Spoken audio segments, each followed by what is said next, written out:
Bonjour, je m'appelle Jennifer Huard et je fais partie de l'équipe de succès à la clientèle de Snap Projection. La séance de formation porte sur la saisie des couvertures d'assurance et la réalisation d'analyses des besoins afin d'aider nos clients à se préparer à l'imprévu. Nous avons lancé plusieurs fonctionnalités au cours des dernières semaines et nous sommes ravis de vous les présenter. Nous allons donc créer une projection pour une jeune famille. Nous allons saisir leur police d'assurance existante qui comprennent l'assurance vie, l'assurance invalidité et l'assurance maladie grave. Nous effectuerons également une analyse des besoins pour ces trois catégories. Nous vous expliquerons également comment vous pouvez montrer à vos clients l'impact d'un événement imprévu sur leur projection. Nous allons donc simuler un scénario dans lequel l'un des clients est invalide et n'a pas d'assurance. À la fin, nous examinerons les rapports, verrons quels tableaux, graphiques et commentaires sont disponibles et nous démontrerons comment créer un rapport clair et exploitable. Si vous avez besoin d'aide pour utiliser le logiciel, vous trouverez un bouton d'aide dans le coin supérieur droit du logiciel. Cliquez dessus, puis dans le menu déroulant, cliquez sur Centre d'aide pour accéder à tous nos articles et nos enregistrements de webinaires précédents. Vous y trouverez également nos coordonnées si vous souhaitez nous appeler ou nous envoyer un courriel. Sur ça, passons au logiciel et commençons à créer nos plans pour nos clients, Jacques et Monique Chénier. Jacques a 40 ans et Monique a 39 ans. Ils ont 2 jeunes enfants et se demandent s'ils sont sur la bonne voie pour atteindre leur objectif et s'ils ont souscrit à une assurance suffisante. Alors, nous commençons sur la page client où nous pouvons accéder à nos projections précédentes et nous allons créer un nouveau client.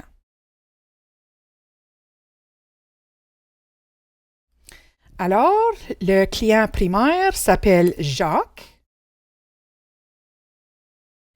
Dernier nom, c'est Chénier.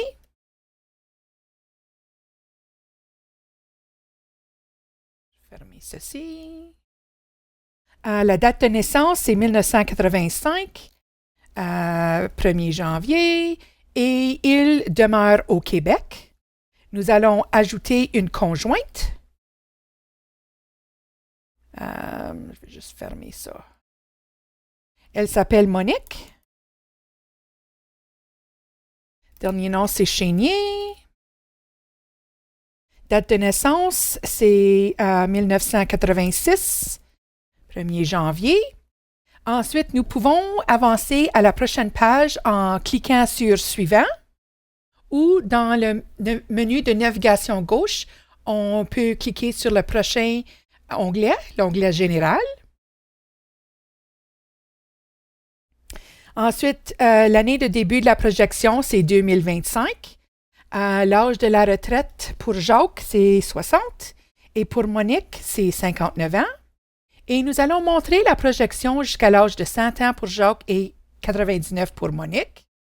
Les taux d'inflation sont à 2,1 % d'après les lignes directrices d'FP Canada et de l'Institut québécois de planification financière. Pour les taux de rendement, c'est aussi d'après les lignes directrices et elles seront réduites à 1 % pour les liquidités, 2 % pour les titres à revenus fixes et 5 % pour les actions. Et ça, c'est pour tenir compte des frais de gestion de portefeuille. Et nous pouvons toujours rétablir les directives en cliquant sur Utiliser les normes. Alors maintenant, nous avançons à la page de dépenses. Et il y a beaucoup de souplesse quant à la façon d'entrer ces données dans Snap. Vous pouvez entrer les dépenses principales annuelles en mettant toutes les dépenses dans le même sac ou vous pouvez entrer les dépenses supplémentaires détaillées qui changent au fil du temps. Vous pouvez aussi laisser cette page entièrement vide et attendre d'arriver à la page de planification pour que Snap vous aide à calculer le budget du client en fonction de ses actifs financiers disponibles et de son revenu avec un objectif de dépenses soutenable qui lui permettrait d'éviter de se retrouver à court d'argent au fil du temps. Mais dans ce scénario, nous avons un objectif de dépenses principales de 105 000 par année à la retraite. Nos clients aussi veulent un budget de voyage supplémentaire. Alors, j'ajoute un voyage ou voyage au pluriel avec un montant de 14 000. C'est une dépense commune, oui, indexée à l'inflation générale. C'est à partir de l'âge de 60 ans jusqu'à l'âge de 74 ans. Et puis, ça va être à tous les ans. Et puis, nous allons souligner ceci dans le client rapport en sélectionnant oui. Ensuite, il souhaite aussi faire un cadeau aux enfants. Alors, on va ajouter une autre dépense supplémentaire qui s'appelle cadeau aux enfants de 60 000. Commune, oui. Inflation, on va mettre ça à 0 parce que ça va juste être durant un an. Alors, à partir de l'âge de 60, à l'âge de 60. Et puis, nous allons aussi souligner ceci dans le rapport dans les graphiques et dans le rapport client. Ensuite, notez que les âges sont basés sur l'âge de Jacques parce que nous sommes sur la page individuelle de Jacques. Ensuite, on avance à la page de revenus. Et Jacques a un revenu d'emploi de 120 000 par année. C'est indexé en fonction de l'inflation générale. Alors, j'appuie sur la touche « Retour arrière ». Le type cet emploi, c'est imposable, oui. REER éligible, oui. Il reçoit couramment le revenu d'emploi. Et ceci va jusqu'à l'âge de 59 car il prend sa retraite à l'âge de 69. Et aussi, nous pouvons toujours préciser la date en cliquant sur la roue dentée. Et puis, on peut voir que Jean travaille jusqu'au 31 décembre en 2044. Alors, j'applique cela. Puis ça, c'est une façon de proratiser le revenu. Disons que le client travaille peut-être juste 6 mois durant l'année de 2044, je pense que c'était. Ensuite, pour Monique, elle a un revenu d'emploi de 180 000. L'indexation, c'est aussi indexé en fonction de l'inflation générale. Alors, j'appuie sur la touche « Retour arrière ». Type emploi, imposable, oui. REER éligible, oui. Puis ça va jusqu'à l'âge de 58. Ensuite, on avance à la page des actifs. Je vais commencer avec Jacques. Alors, moi, je vais supprimer le compte non enregistré par défaut, car nous ajouterons un compte non enregistré commun dans ce scénario. Il est recommandé d'ajouter un compte non enregistré, même si le solde est de 0, car cela permettra d'allouer des excédents futurs. Alors, pour l'instant, j'ajoute un actif financier, ça va être le non enregistré, avec une valeur de 80 000. Aussitôt que j'indique que le type c'est non enregistré, ça me demande le coût ou le prix de base rajusté, qui est de 70 000. Et puis, c'est un placement commun, alors je vais dire oui. Et puis, au niveau de la répartition de l'actif, ça va être 30 % à titre à revenu fixe et 70 % en actions, qui nous donne un taux de rendement total de 4,1 %. Ensuite, on ajoute un CELI avec une valeur de 130 000 $. Et puis, ici, ça va être 100 % en actions. Ensuite, on ajoute un REER avec une valeur de 90 000. et avec une répartition de 20% à titre à revenu fixe et 80% en actions. Ensuite, nous avons des onglets en haut ici et nous allons dans l'onglet du CELI pour s'assurer que le droit de cotisation, c'est de 7 000 $ pour 2025. Ensuite, on avance à l'onglet du REER et puis le droit de cotisation, d'après l'avis du client, c'est 50 000 $. Alors, j'ajoute 50 000 comme droit de cotisation pour 2025. Ensuite, sur la page de Monique, je vais supprimer le compte non enregistré par défaut. Et nous voyons le compte non enregistré commun ici. Ensuite, j'ajoute un CELI avec une valeur de 130 000. Puis la répartition d'actifs, ça va être à 100% en actions. Ensuite, nous avons un REER collectif avec une valeur de 80 000. Et puis, la répartition d'actifs, ça va être 20% en titre à revenu fixe, 80% en actions. Et enfin, nous avons un REER personnel avec une valeur de 60 000. Et ça sera la même chose, 20% à titre à revenu fixe, 80% en actions. Ensuite, on va dans l'onglet du CELI pour le droit de cotisation et ça va être 7 000 pour 2025. Et puis pour le REER, le droit de cotisation, c'est de 32 400. Nous allons aussi automatiser la participation de l'employeur afin de cotiser un pourcentage du revenu d'emploi et à son REER collectif. Et puis, ça va être 5% de cotisation de l'employé et 5% de cotisation de l'employeur. Ensuite, nous allons ajouter un actif réel.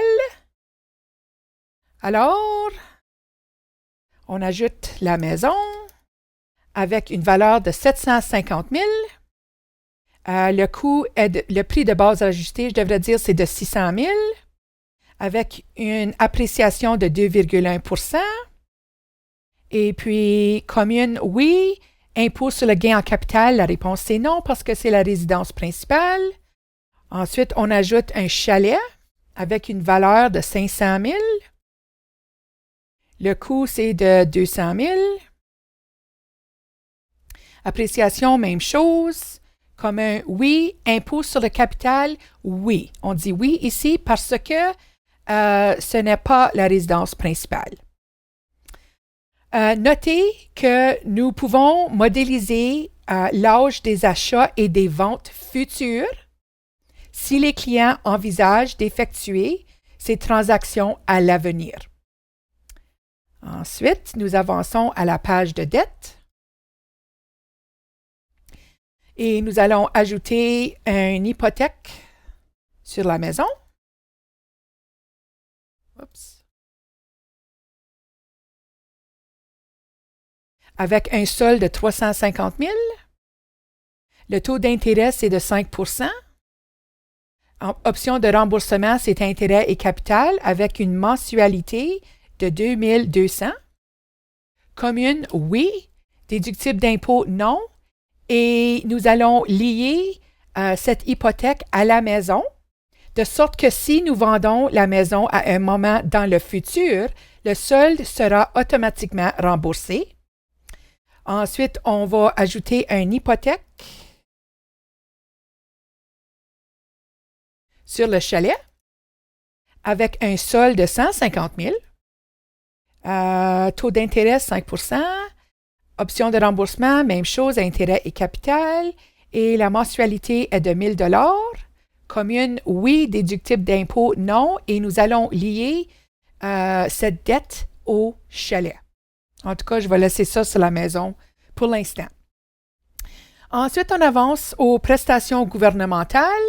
Alors, sur la page de Jacques, Ici, vous verrez que Snap fixe par défaut l'âge de début du RRQ à l'âge de la retraite du client et le pourcentage est fixé par défaut à la valeur moyenne nationale qui est d'environ 57%.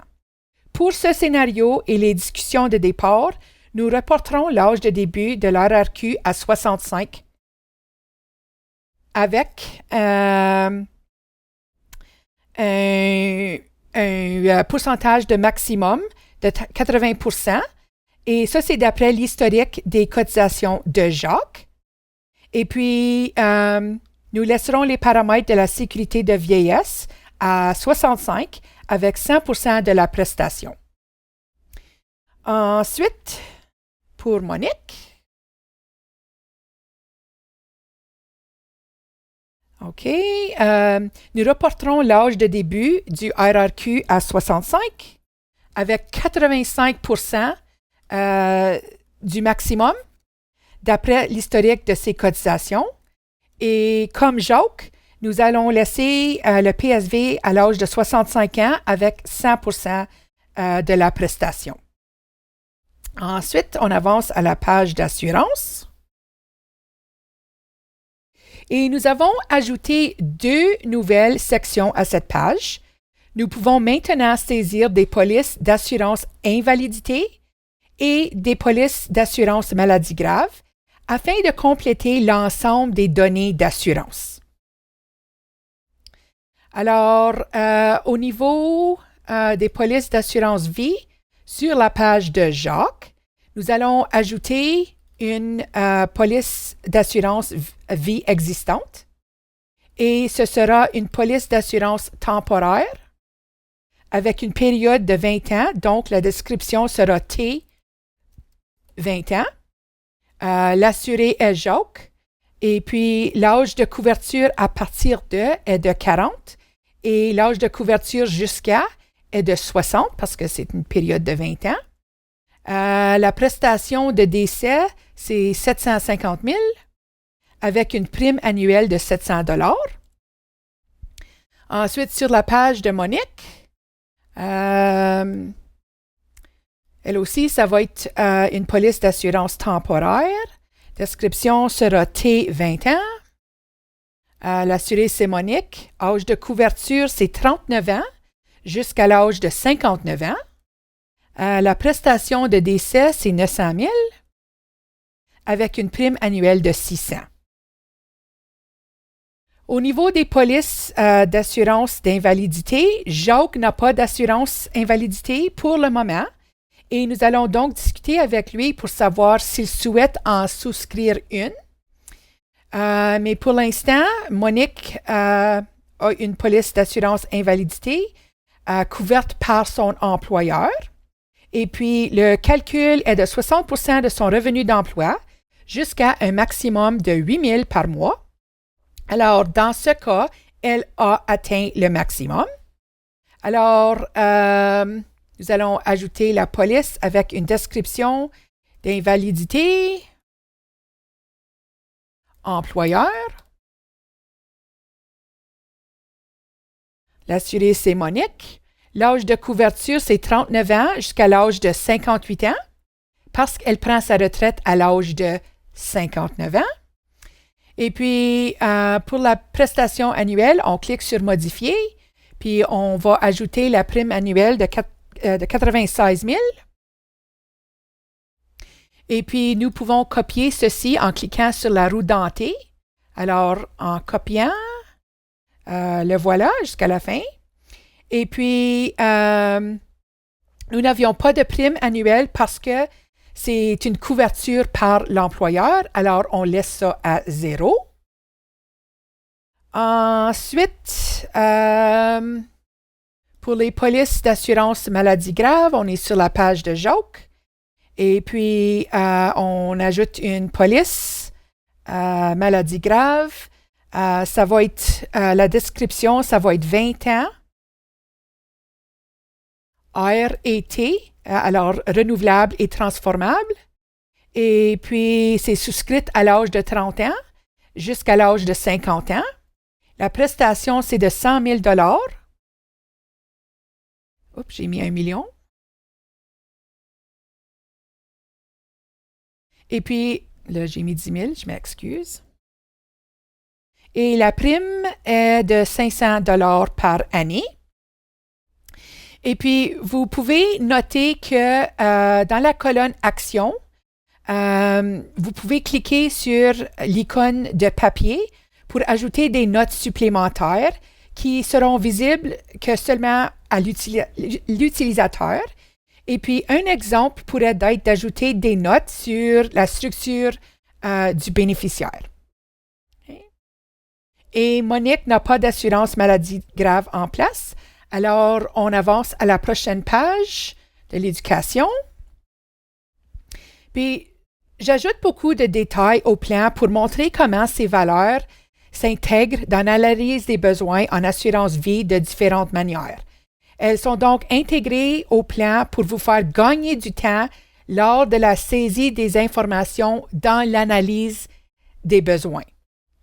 Alors, j'ajoute un RIE et puis ça va être un plan ou régime, je devrais dire, régime familial avec une valeur actuelle de 26 000 $. Ensuite, j'ajoute le premier bénéficiaire qui est Jérémy avec une date de naissance de 2018, 1er janvier.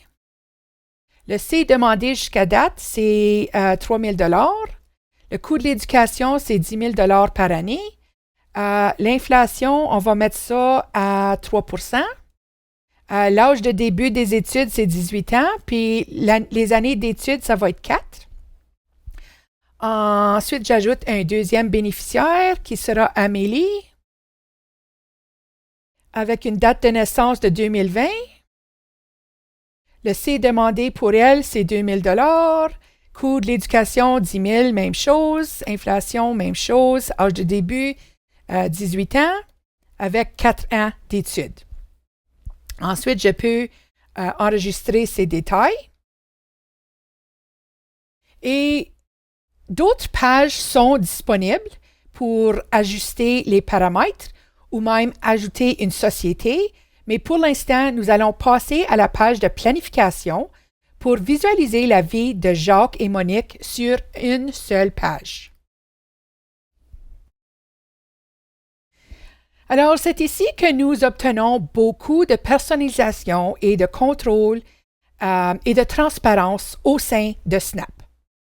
Alors, passons sur la page de planification individuelle de Jacques pour finaliser nos données pour la projection. Alors, j'avance dans la section ou les colonnes des actifs financiers et puis je vais faire une cotisation au CELI de 15 000 $ jusqu'à l'âge de 59 ans. Et ça, c'est plus que le droit de cotisation. Mais lorsque j'exécute le scénario en haut à droite, Snap applique ses contrôles pour nous empêcher de trop cotiser au CELI. Voyez-vous, les cotisations ont été réduites au droit de cotisation. Alors, c'est un moyen rapide de s'assurer que le client ne dépasse pas les plafonds de cotisation en entrant une valeur supérieure à la cotisation maximale. Ensuite, on va faire une cotisation au REER. Ça va être 20 000 jusqu'à l'âge de 59.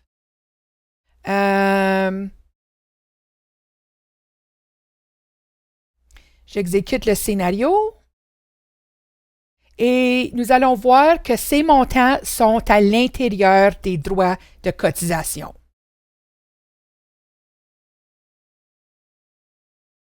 Voyez-vous? Ensuite, passons à la page de planification de Monique. Et elle maximise également ses cotisations au CELI. Alors, je clique sur ça. Et puis, je vais faire une cotisation de 15 000 au CELI jusqu'à l'âge de 58 pour elle. Et vous pouvez apporter plusieurs changements en même temps avant de cliquer sur Exécuter le scénario.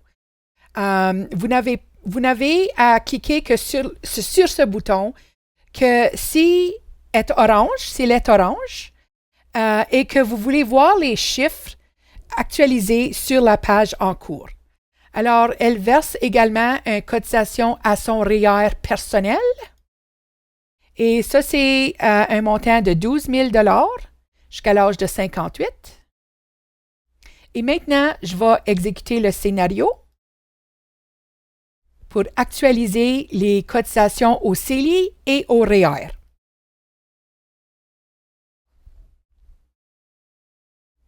Bon, maintenant que nous avons saisi toutes ces cotisations, je vais aller à la page de planification combinée et voir si les clients sont sur la bonne voie pour atteindre leur objectif.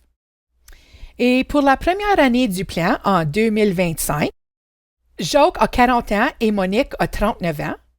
Et nous pouvons voir que leur liquidité excédentaire s'élève à 111 000 pour l'année, ce qui est déterminé en prenant leur revenu d'emploi de 300 000 et en soustrayant les impôts, les cotisations au CELI, au REER, au REIE et aussi les versements hypothécaires.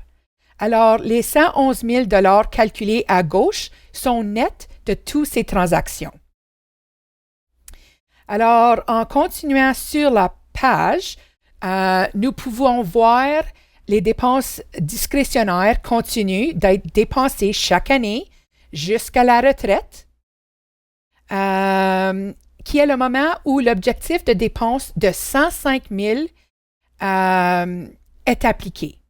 Ce montant est indexé en fonction de l'inflation, de sorte que les dépenses réelles au cours de la première année de la retraite s'élèvent à 159 000 Il y a ensuite les voyages supplémentaires et le cadeau aux enfants de 60 000. Et nous pouvons voir comment Snap effectue des retraits automatiques des actifs financiers à la retraite afin de financer les objectifs. Et puis, en défilant vers le bas de la page et à droite, nous pouvons voir que le client est en bonne voie et ils ont un avoir net de 5 millions de dollars sans vendre les actifs réels. Alors, qu'est-ce qui se passe en cas d'imprévu, tel qu'un décès prématuré, une invalidité ou une maladie grave? C'est ici où notre outil d'analyse des besoins que nous avons récemment développé entre en jeu. Alors, sur la page de planification, en haut, on peut cliquer sur le mot « Analyse des besoins » et nous avons des analyses de besoins en assurance vie, assurance invalidité et assurance maladie grave. Pour le moment, nous allons commencer avec l'analyse en assurance vie.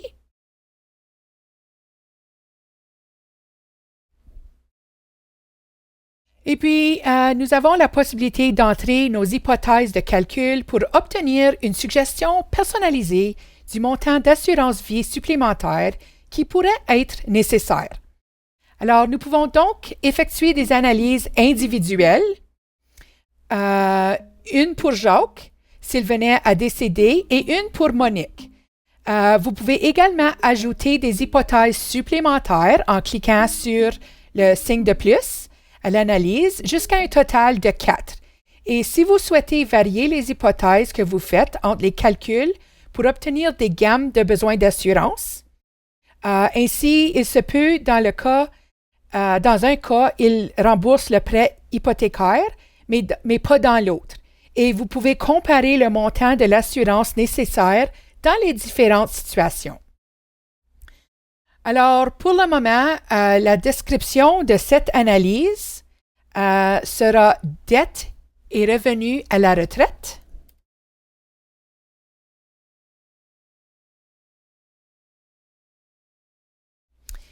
Et je vais copier ceci et le coller à Monique. Ensuite, pour l'horizon de l'analyse, nous pouvons soit entrer un chiffre manuellement ou personnaliser la valeur en cliquant sur une des valeurs, soit retraite ou fin de projection, ce qui permettra d'extraire ces informations directement du régime. Alors, si je veux effectuer le calcul jusqu'à ce que le client prenne sa retraite, je vais cliquer sur « Retraite » pour remplir la valeur, ou si je veux illustrer le besoin d'assurance jusqu'à la fin de la projection, je peux cliquer sur « Fin de la projection » qui calculera le besoin d'assurance pour chacune des 61 prochaines années. Alors, nous commencerons donc par faire cela, la fin de la projection. Et ça sera pour Jacques et pour Monique. Et nous déciderons ensuite si nous voulons l'ajuster une fois que nous aurons vu le rapport final. Ensuite, le taux d'inflation, ça va être indexé à l'inflation générale. Et puis, pour le rendement des placements sur le produit de l'assurance, nous supposons un rendement de 2,5 %. Ensuite, pour la méthode centrale, ici, nous avons vraiment deux options pour calculer le besoin annuel de liquidité de la famille survivante. Alors, dans la plupart des cas, les gens ont l'habitude de faire un calcul de remplacement de revenus.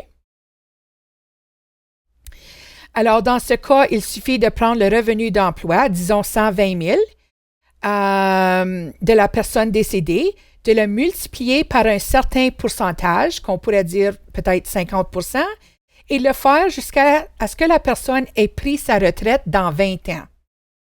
Alors, nous voulons donc remplacer la moitié de son revenu d'emploi pendant les 20 prochaines années.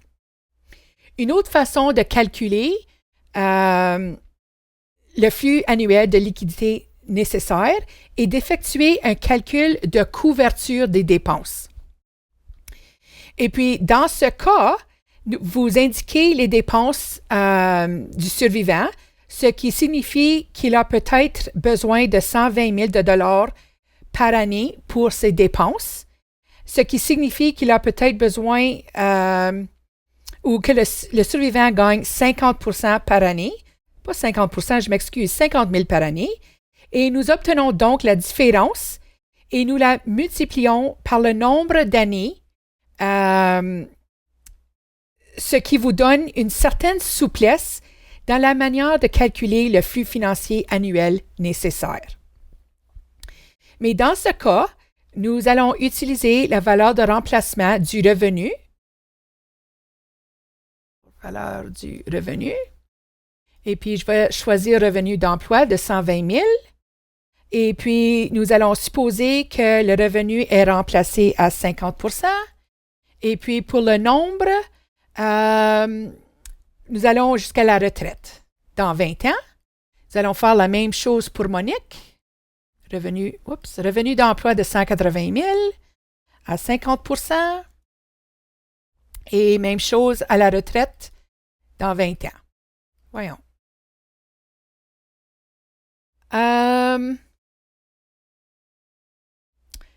Puis juste une petite note, nous utilisons 50 % parce qu'ils n'ont pas besoin des impôts qu'ils payaient auparavant et parce que dans ce scénario, ils vont rembourser leurs prêts hypothécaires dès le départ. Alors,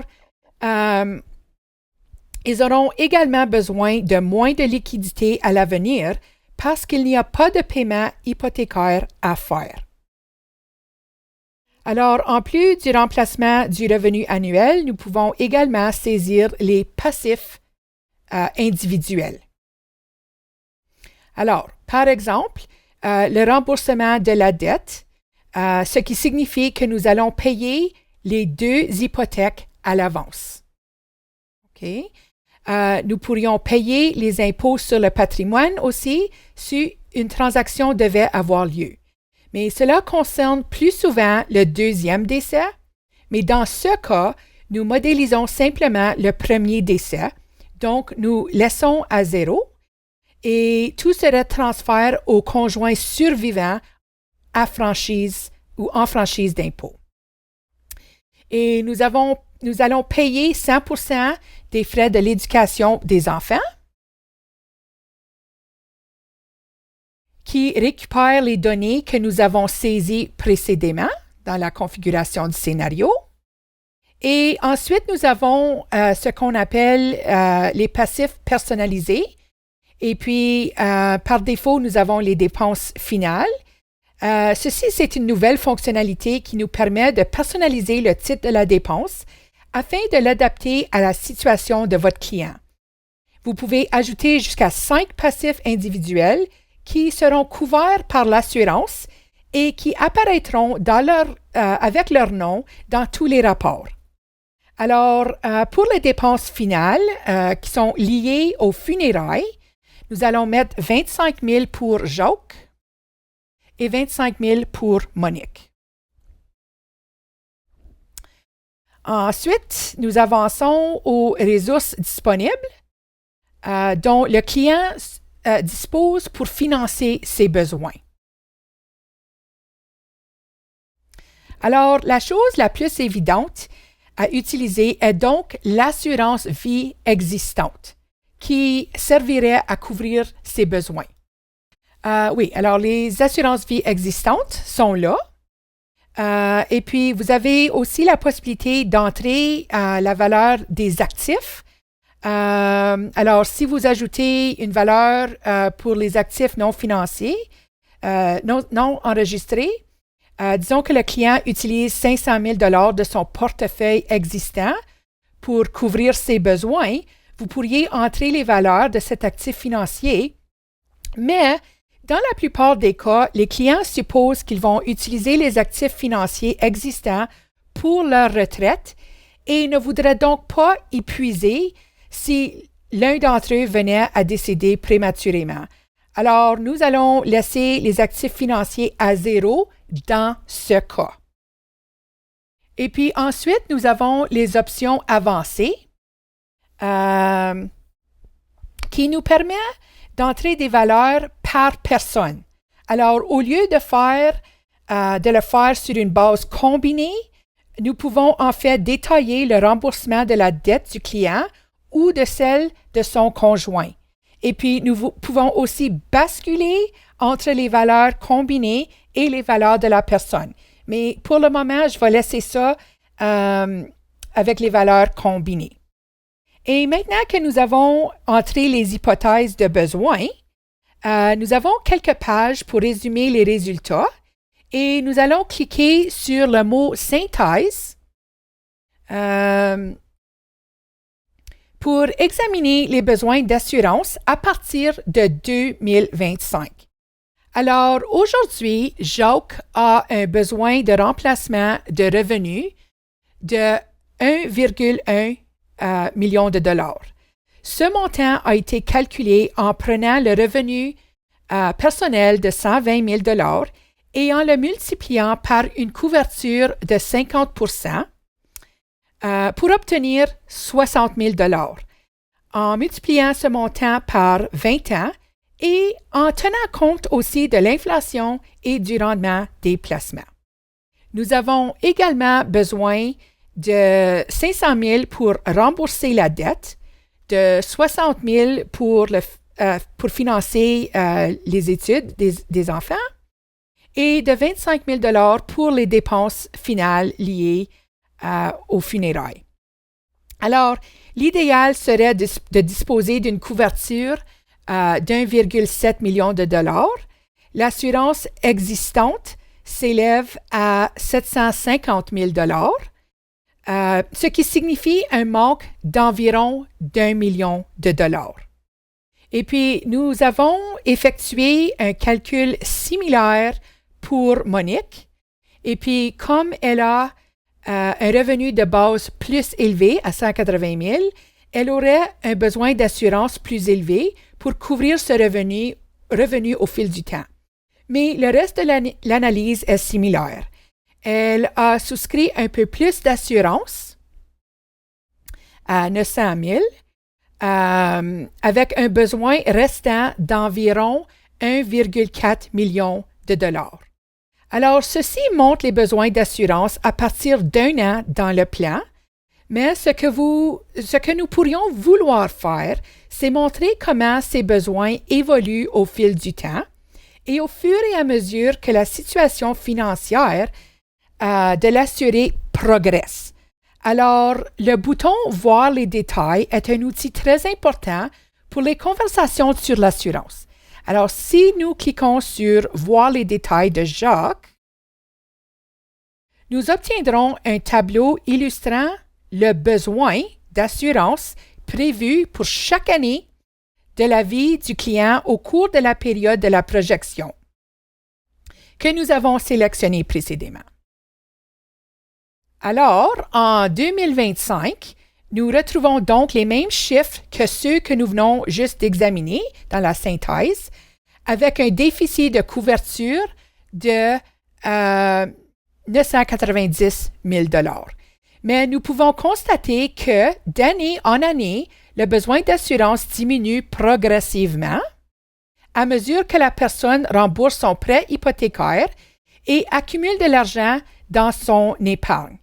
Et finalement, à l'âge de 54, la police temporaire suffira à couvrir l'insuffisance de couverture prévue. Et cela s'avère très utile pour vous aider à choisir le type de police d'assurance à utiliser, c'est-à-dire non seulement le montant, mais aussi le choix entre une police temporaire ou une police vie entière, en fonction du besoin sous-jacent ou de la responsabilité que le client cherche à financer.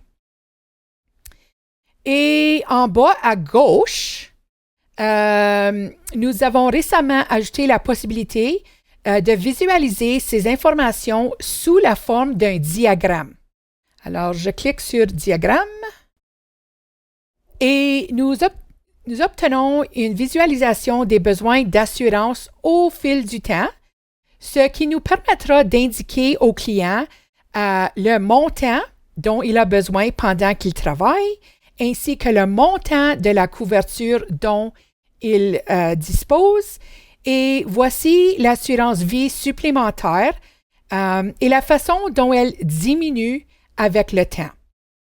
Alors, nous pouvons voir qu'il y a un peu de besoin pendant la retraite parce que notre police temporaire a pris fin et qu'elle devrait pouvoir être couverte par d'autres ressources, mais nous pourrions souscrire à une assurance vie entière d'environ 50 000 $ pour couvrir les dernières dépenses.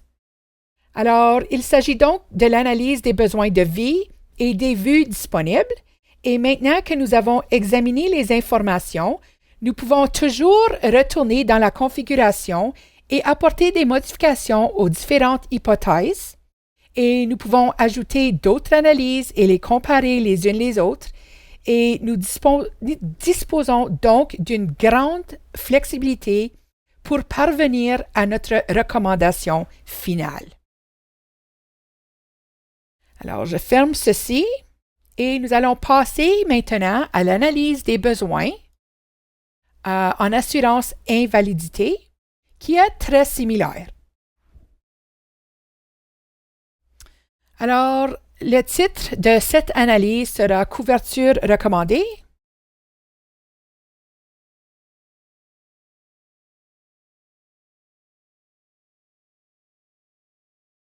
Je copie ceci à Monique. Ensuite, dans le cas de Jacques, nous allons utiliser le revenu d'emploi et nous allons fixer notre pourcentage pour le remplacement du revenu à 60 %. Et puis, nous allons déterminer s'ils ont déjà une assurance invalidité, ce qui nous permettra de l'ajouter si nous l'avons fait dans le cadre de la configuration du scénario. Et on peut voir ici que Jacques n'a pas d'assurance invalidité, mais oui, Monique a une police existante. Et puis, Jacques reçoit un autre revenu de 12 000 par année de d'autres sources. Et puis, on va faire la même chose pour Monique. Alors, ça va être d'après son revenu d'emploi de 180 000.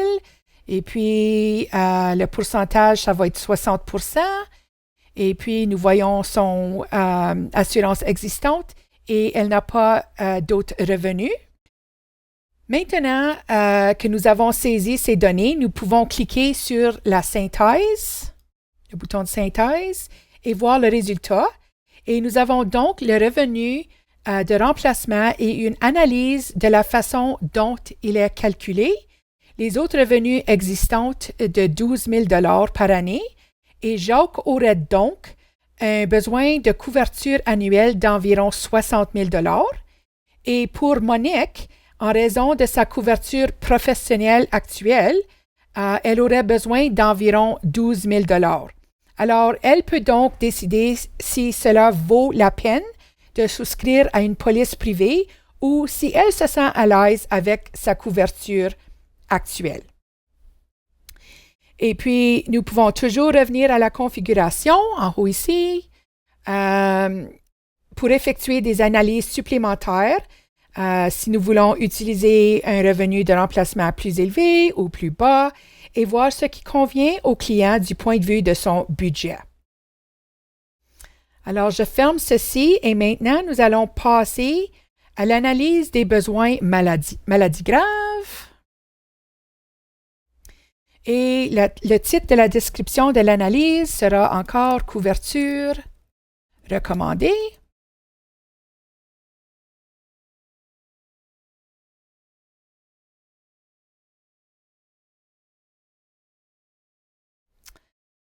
Et pour Jacques, nous allons utiliser son revenu d'emploi de 120 000. Et puis, le pourcentage de remplacement du revenu, ça va être à 70 %. Le nombre de mois, ça va être 12 mois. Si Jacques a une maladie grave et a besoin, disons, d'une année de congé pour récupérer pour l'avenir.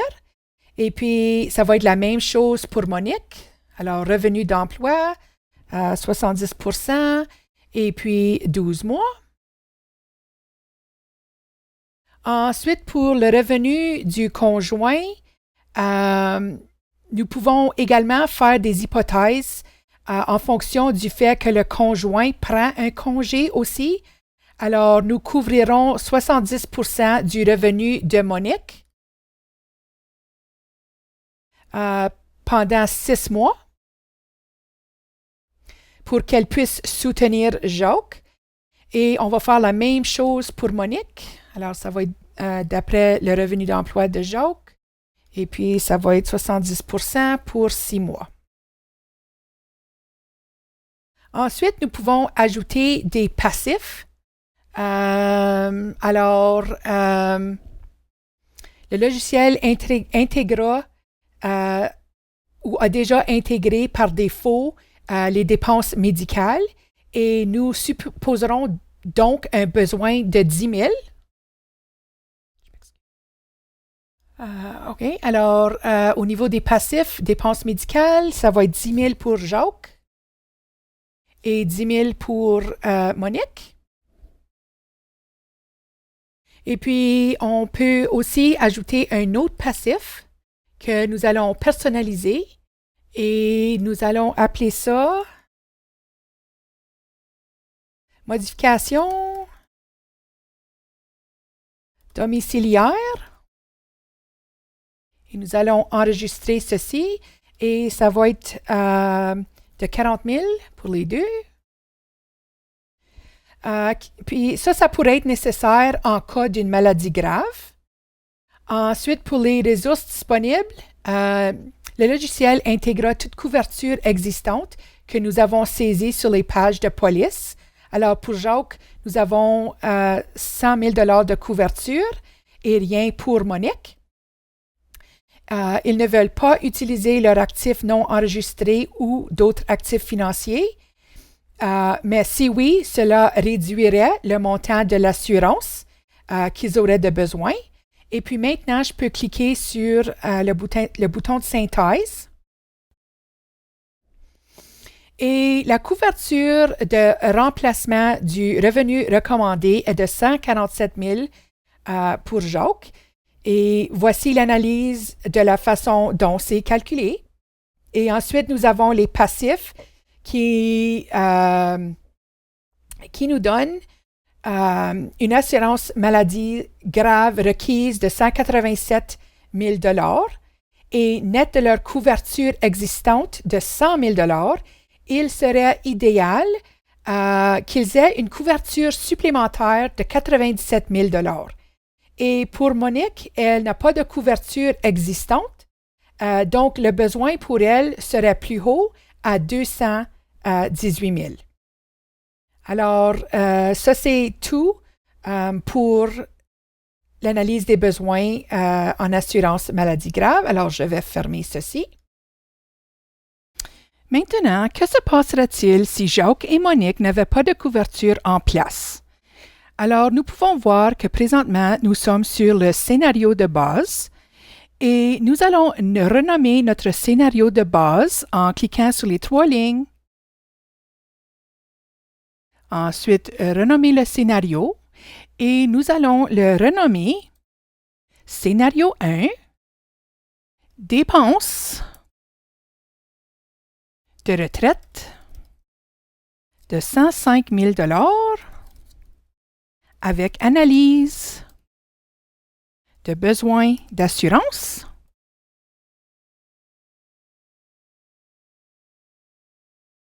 Ensuite, nous allons copier ce scénario.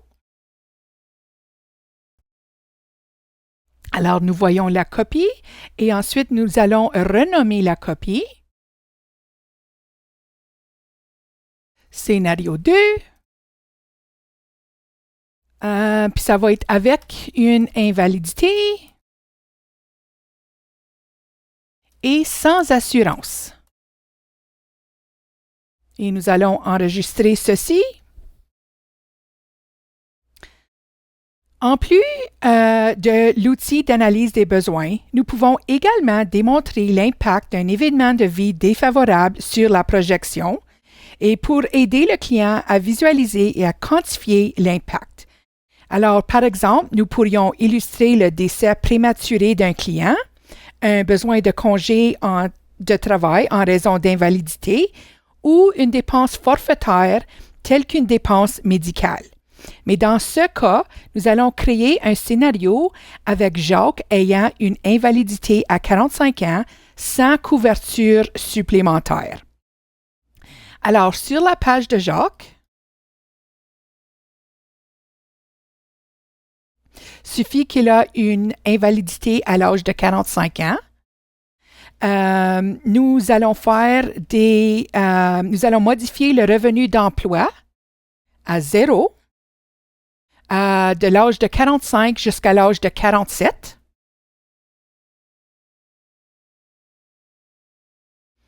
Et pour couvrir les besoins des dépenses durant cette période, nous allons faire des retraits des actifs financiers comme suit. Alors, nous allons faire des retraits du CELI de 40 000 jusqu'à l'âge de 47 et des retraits du REER de 30 000 jusqu'à l'âge de 47 aussi.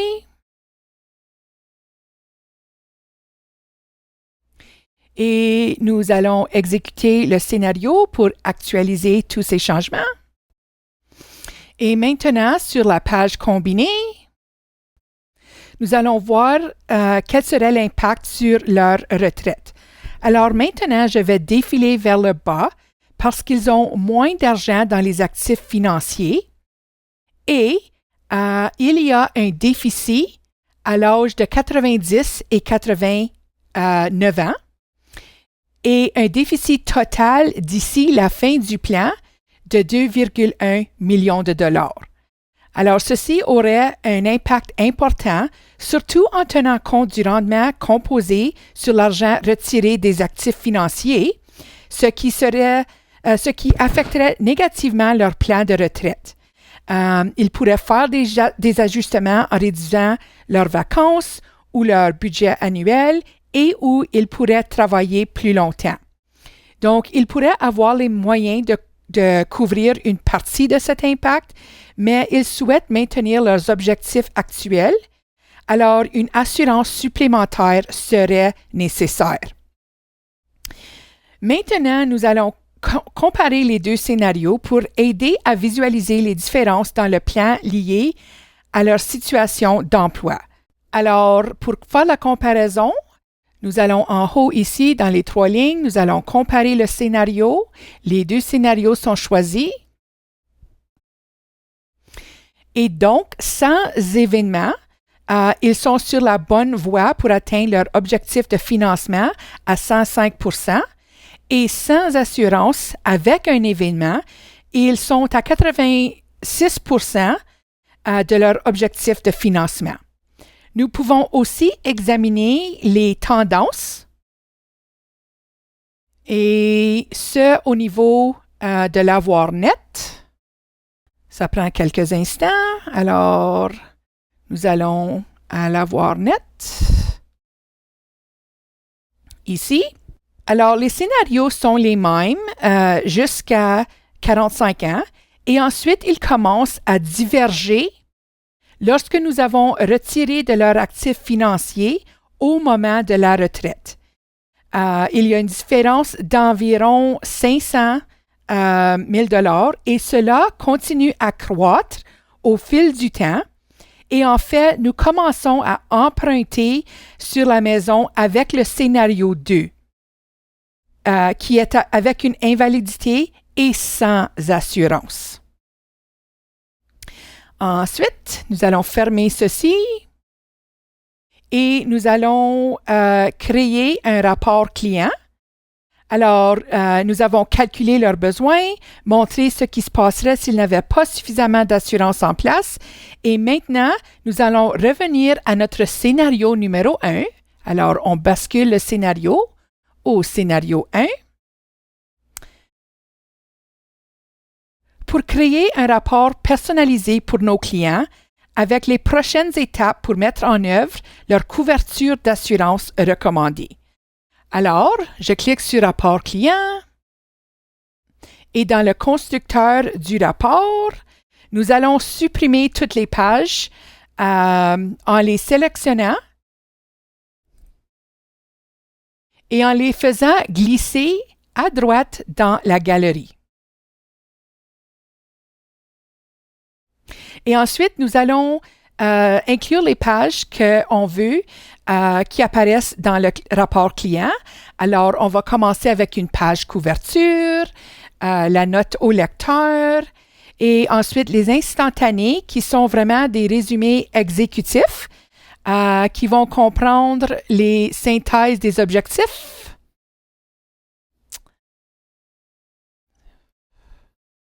Voyons. Synthèse des objectifs. Ensuite, la synthèse des hypothèses. La synthèse des revenus de retraite.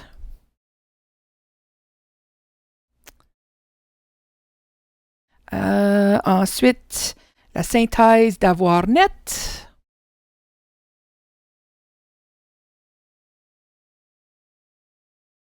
Ensuite, synthèse d'état d'avoir net. Et dernièrement, la synthèse du patrimoine. Ensuite, nous allons défiler vers la section d'assurance pour inclure les pages d'analyse des besoins telles que assurance. Alors, l'analyse des besoins de vie. L'analyse pour Jacques, dette et revenus à la retraite. Analyse pour Monique, dette et revenus à la retraite. Analyse des besoins d'invalidité et analyse des besoins maladie grave. Maintenant que j'ai sélectionné les pages à inclure, je vais passer à l'éditeur du rapport. Et c'est ici où nous pouvons ensuite examiner les pages individuellement. Alors, nous pouvons personnaliser notre page de couverture. Nous pouvons ajouter notre logo et choisir notre arrière-plan ici. Ensuite, nous avons la note au lecteur que nous pouvons modifier au besoin. Ensuite, nous avons nos instantanés qui sont des résumés exécutifs avec beaucoup de flexibilité ici. Alors, on peut changer les détails ou ajouter des détails, comme je viens de démontrer. Ensuite, nous avons les calculs de l'analyse des besoins de vie que nous avons présentés précédemment. Donc, 990 000 $ sont recommandés pour Jacques et 1,4 million de dollars pour Monique. Et vous pouvez aussi ajouter des commentaires ci-dessous si vous souhaitez recommander des polices d'assurance spécifiques ou fournir des devis. Vous pouvez les ajouter ici. Et pour l'analyse de Jacques, ici. Nous pouvons aussi modifier la vue. Alors, on peut avoir une vue de tableau que je vais vous montrer. Et puis, nous allons choisir pour notre client rapport la vue du diagramme. Et ça démontre l'évolution de ses besoins en matière d'assurance au fil du temps. Alors, une fois que nous avons terminé de relire toutes les pages incluses et d'ajouter nos commentaires, nous cliquons sur « Générer un PDF » en haut à droite pour partager le rapport avec nos clients. Ceci prend quelques secondes.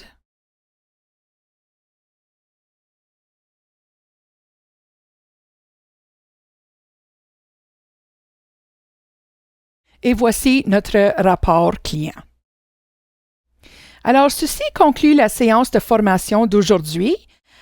Si vous avez des questions, vous pouvez toujours nous contacter par téléphone. Alors, si nous allons dans le centre d'aide, notre numéro de téléphone est indiqué ici.